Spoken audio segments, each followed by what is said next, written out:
Banyak yang suka tanya sama saya, Coach, bagaimana cara memulai bisnis dari nol? Ini ditanyakan oleh para pengusaha yang saat ini sudah menjalankan usaha, tapi pengen ingin membangun usaha baru, mulai dari nol. Dan ada juga yang benar-benar memang mulai dari nol. Mereka bekerja di satu perusahaan, mereka memulai dari nol. Tips ini sudah pernah saya bagikan di video-video awal saya. Ya, Anda bisa cek memulai bisnis dari awal. Nah, cuma dengan perkembangan zaman, waktu demi waktu, saya berikan lagi, refresh lagi, bagaimana jika Anda memulai bisnis dari nol, khususnya di zaman saat ini, di tahun 2025. Ya, sebelum memulai bisnis, kalau menurut saya, mulailah dari mindsetnya dulu. Mindset. Jadi bisnis itu kalau menurut saya is about the right mindset pertama-tama. Mindset maksudnya gini, kalau Anda punya bisnis, ya, berarti pertama-tama Anda siap akan waktunya pasti habis. Ya, setiap hari harus mikirin bisnis Anda, marketingnya seperti apa, produk diferensiasinya bagaimana, sistem operasional seperti apa yang unik dari bisnis Anda, dan sebagainya. Jadi kalau Anda saat ini bekerja, ini khususnya untuk Anda yang saat ini bekerja, tapi saya pengen jadi pebisnis. Nah, siap-siap harus mindsetnya berubah. Waktu saya bekerja, saya kan waktunya Senin sampai Jumat mungkin ya. Lalu setelah kerja selesai, saya tidak memikirkan lagi pekerjaan saya. Saya punya waktu bebas dengan keluarga dan saya punya waktu freedom. Tapi kalau kita punya bisnis, ini siap-siap. Karena kita tidak akan punya waktu. Waktunya kita tuh bisa habis terus-terusan karena mikirin bisnis kita sendiri. Kenapa? Pastinya Anda akan begitu. Jadi pertama-tama is about the mindset. Ya, pertama jadi waktu Anda akan kesedot, terutama di awal-awal. Karena Anda harus lakukan research, harus lakukan cek kompetitor, harus cek harga, dan sebagainya, cek produk yang bagus, dan sebagainya. Itu semua akan saya jelaskan. Tapi intinya adalah Anda masih siap dari sisi konsekuensi. Kedua, Anda juga masih siap, saingan itu akan banyak terus. Jadi misalnya kalau Anda menciptakan satu produk baru, Anda jangan heran nanti kalau dalam waktu misalnya 1 bulan kemudian, 2 bulan kemudian, ada juga orang lain yang bikin produk persis kayak Anda. Mungkin persis warnanya, kemasannya, yang dimirip-miripin begitu. Rasanya kalau makanan kuliner gitu ya. Tapi harga mereka bisa lebih murah. Dan iklan Anda mungkin bisa dicontek sama mereka. Itu jangan heran. Jadi kalau Anda punya bisnis, pastinya banyak yang nyontek. Banyak yang mengcopy. Ada beberapa yang copy plek-plek gitu ya. Ada beberapa yang copy, amati, tiru, modifikasi. Ada begitu. Jadi siap-siap akan ditiru orang. Ya, mindsetnya harus siap nih. Pasti ada ditiru orang. Pasti ada orang yang jual lebih murah. Pastinya juga ada mungkin benar-benar yang copy plek-plek tapi persis mirip-mirip dengan Anda, itu udah pasti. Ya, jadi satu, waktu akan habis. Kedua, pasti di copy orang. Yang ketiga, ya, bisnis itu musiman. Ada beberapa bisnis yang mungkin baru pertama kali bagus banget ya, mungkin 2 minggu pertama, 1 bulan pertama, tapi ternyata udah lewat sebulan, lewat sebulan setengah, lewat 2 bulan, makin turun. Awal-awal memang rame. Ya, ada beberapa yang bertahan cuma 6 bulan, ada beberapa yang bertahan cuma mungkin 3 bulan, udah gitu turun anjlok. Nah, itu siap-siap juga. Jadi, saya kasih tahu dulu konsekuensinya nih. Saya pahit-pahitan. Ya, saya nggak ngomong bagus-bagus. Ada beberapa mungkin content creator yang membuat bisnis dari nol tuh, mulai dari modal, konsep, ide, ada juga. Itu oke juga. Tapi kalau saya masuknya dari konsekuensinya dulu supaya Anda siap. Karena kalau Anda nggak siap akan konsekuensinya, nanti di tengah jalan bilang gini, ternyata susah juga ya punya bisnis ya. Aduh, tahu gitu saya mendingan kerja. Aduh, kalau gitu mendingan saya balik lagi ke bisnis saya yang awal dan sebagainya. Karena Anda nggak kuat akan banyak hal-hal yang seperti itu. Yang keempat, konsekuensi juga Anda siap-siap uang itu akan terus mengalir terus keluar. Ya, belum tentu pemasukan bisa sama dengan pengeluaran. Itu di awal-awal. Tapi kalau Anda bisa survive, Anda bisa terus improve dan sebagainya, Anda lama-lama bisa naik. Jadi bisa jadi balik modalnya itu bisa tergantung dari tadi ya. Orang apakah suka dengan produk Anda, marketing Anda oke apa enggak, sistem operasional dan sebagainya. Itu semua. Tapi awal-awal pasti uang akan keluar terus.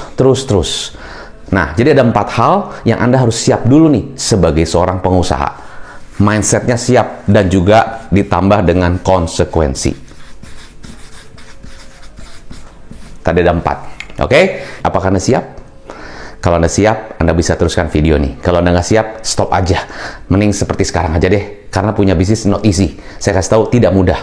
Tapi kalau Anda bisa tahu, dan bisa lewatin, dan bisa siap akan konsekuensi, dan terus bertahan, dan terus maju, saya yakin pastinya juga Anda akan sukses membangun usaha Anda.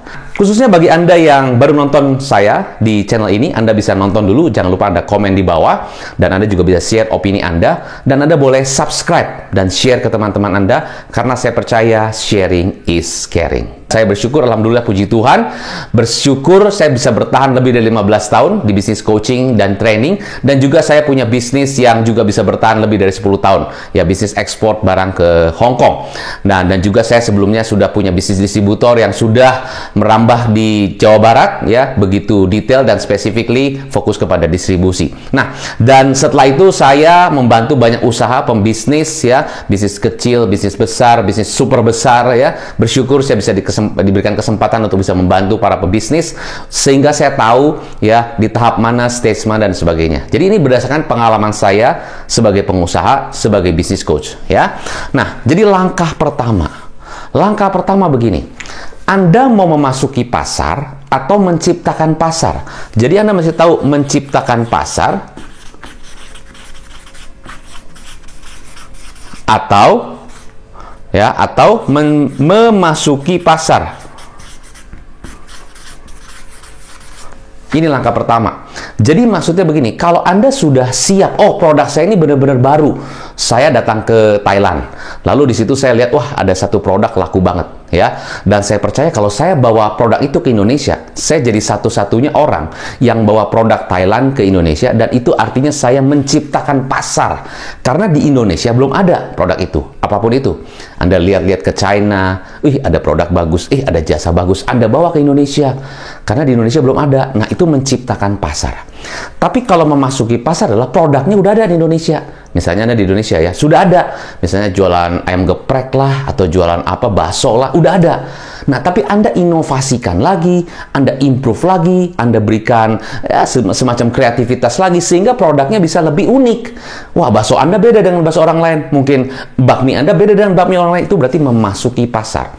Nah, dua-duanya itu ada konsekuensinya.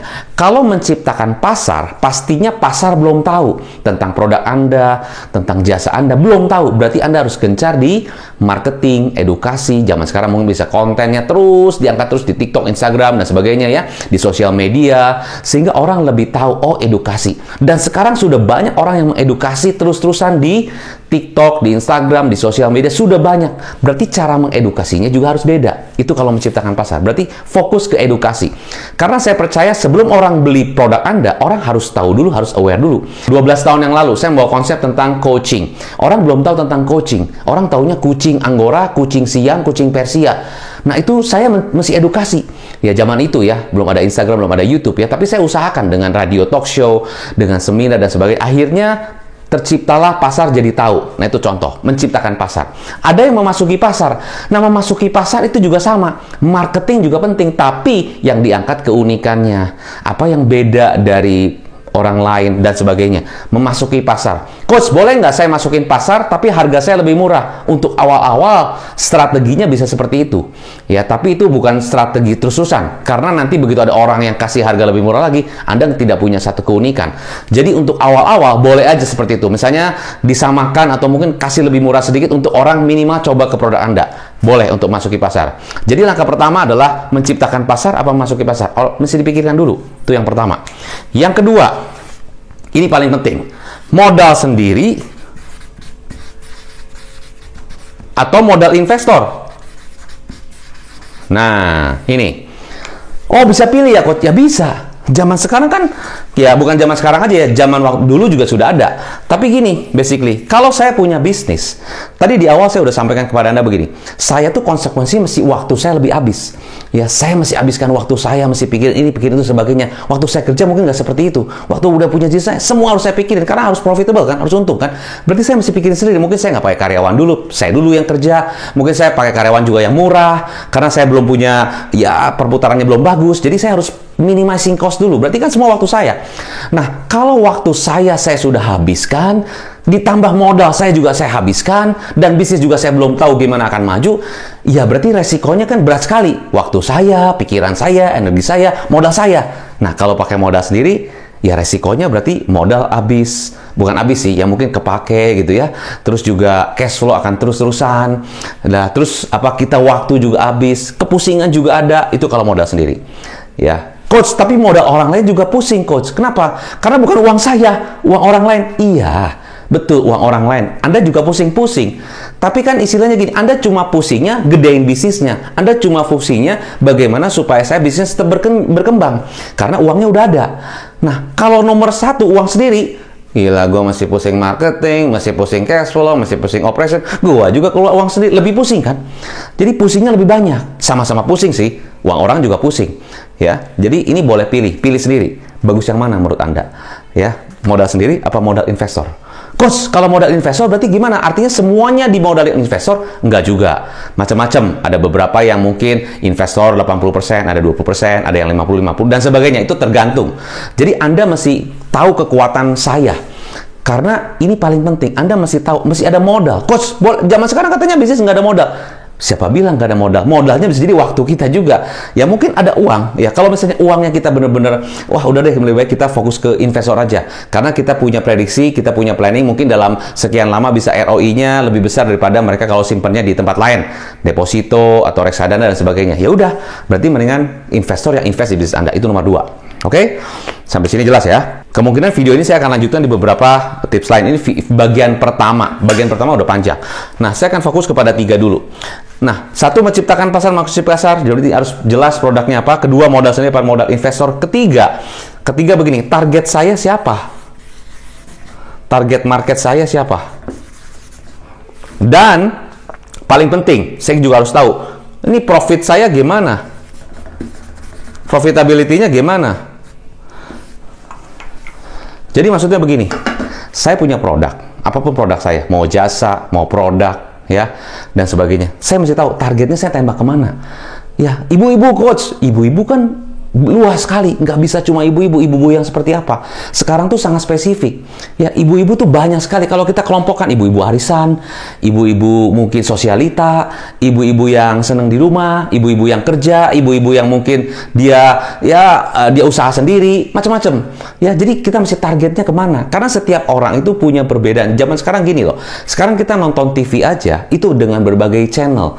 Ya, setiap channel punya satu keunikan sendiri. Dokumentari, berita aja udah bisa punya banyak channel ya. Kita nonton channel berita udah banyak, ya kan? Channel sinetron segala macam juga bervariasi. Jadi setiap TV itu sekarang nggak seperti dulu, sama. Jadi targetnya mesti spesifik. Siapa? Target yang saya tembak kemana? Oh, mahasiswa yang umur berapa? Rentang umur di mana? Karena menembak semua, pertanyaannya adalah terlalu besar. Ke satu itu. Kedua, peluru kita terbatas. Artinya marketing budget kita terbatas. Ya, kita mau nembaknya nggak bisa terlalu banyak. Harus spesifik, tajam ke siapa. Karena setiap usia rentang umur beda. 18-20, 20-23, 23-25. Itu kan beda. Kulitnya, mereka tinggalnya di mana, di perkotaan, ataupun di mana yang mereka komuter, masih pindah dari tempat rumah asal ke kantor. Itu kan beda. Jadi skincare-nya beda, dan warna kulit, mungkin juga tingkat skinnya, gimana variabelnya, segala macam itu kan beda. Jadi targetingnya beda. Dokter gigi itu juga specifically beda, khusus untuk estetika, untuk memang betul-betul general kan sangat-sangat beda. Jadi harus sangat-sangat specifically kemana. Ya, kalau kita lihat di sosial media begitu banyak produk-produk di sana. Kalau Anda kurang tajam targetingnya, bisa jadi nanti orang lihat sama seperti yang lain. Dan orang akan membandingkan dengan banyak sekali. Jadi saran saya, target harus sangat jelas. Siapa kita tembaknya ke siapa, ya. Profitability. Jadi kita masih hitung juga gini. Kalau saya mempunyai bisnis, hitung. Saya punya cost sekian. Misalnya modalnya 100.000. Kita mau jual 200.000. Berarti 100%. Ya, berarti 100%. Berarti kotornya marginnya 100%. Belum dipotong biaya-biaya lain. Jadi margin bersihnya berapa? Ya, sebaiknya sih saran saya adalah Anda memiliki margin yang cukup sehingga Anda bisa punya budget untuk bisa mengalokasikan dana untuk marketing. Kalau marginnya sangat-sangat tipis, gimana Anda bisa jual lebih mahal? Salah satu yang mudah sekali adalah kalau Anda lihat ya, itu yang jual kopi begitu banyaknya. Jual coffee shop begitu banyaknya. Yang dijual apa sih sebetulnya? Yang dijual apa? Kenyamanan mungkin, nama, reputasi, ya mungkin juga ada variasi menu, ada beberapa yang seperti itu. Nah, Anda mesti lihat. Coba kalau misalnya Anda mau masuk ke kopi, kopi kan seperti masuki pasar. Uniqueness-nya di mana? Ya, apa yang beda dibandingkan yang lain? konsep, tema, variabel, rasa, dan sebagai campuran-campuran, itu semua mesti dipikirkan. Karena orang mencari sesuatu yang unik, ya. Nah, contohnya kopi, ya. Jual harga 39.000, ukuran kecil. Ya, kopi misalnya apalah, oat milk lah, oat milk coffee, ya. Oat milk coffee dijual 39.000. Lalu mau ice atau mau hot, ya. Ice, gelasnya segede gini, ya. Begitu ditutup, dingin kan, ya. Ada oatnya sih, ada kopinya sih, tapi mungkin berapa persen? Coba kalau esnya dikeluarin, itu berapa sih modalnya? Modal gelas, ya, sama modal ya mungkin sedikit, ya saya nggak tahu, pokoknya ya itulah, yang penting Anda ada rasa seperti itu, senilai 39.000. Seolah-olah persepsi kita 39.000 itu dapatnya banyak gitu. Banyak tuh dalam arti secara kepekatannya dan sebagainya. Misalnya gitu ya. Ini saya nggak ini secara general aja. Tapi begitu saya dapat, begitu esnya dibuang, itu cuma paling 50% atau bahkan ada yang 40%. Bayangkan satu gelas kopi itu harga 39.000, marginnya berapa? Makanya dia bisa gencar di marketing, karena marginnya cukup untuk bisa punya budget marketing.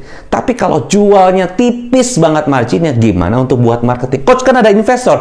Ya, investor juga mau tahu dananya kemana dialokasikannya, kan gitu ya. Dia juga nggak mau dong dananya habis-habisan ke cost, kan lama-lama profitnya kecil, dia ke bagian apa? Nah, itu paling penting. Jadi target marketnya jelas, specifically tentang umurnya, siapa dia, dan juga profitability-nya mesti dihitung. Nah, saya kasih 3 tips dulu untuk Anda. Ini aja sudah cukup banyak ya. Semoga bisa bantu Anda untuk memulai bisnis dari nol. Nanti saya akan lanjutkan di video selanjutnya bagaimana cara memulai bisnis dari nol. Nah, semoga bisa bermanfaat buat Anda. Tapi kalau Anda masih bingung, Anda bisa hubungi saya supaya kita bisa bantu bagaimana cara Anda bisa lebih strategik lagi dan lebih smart lagi membangun bisnis mulai dari nol. Sukses selalu, salam pengusaha.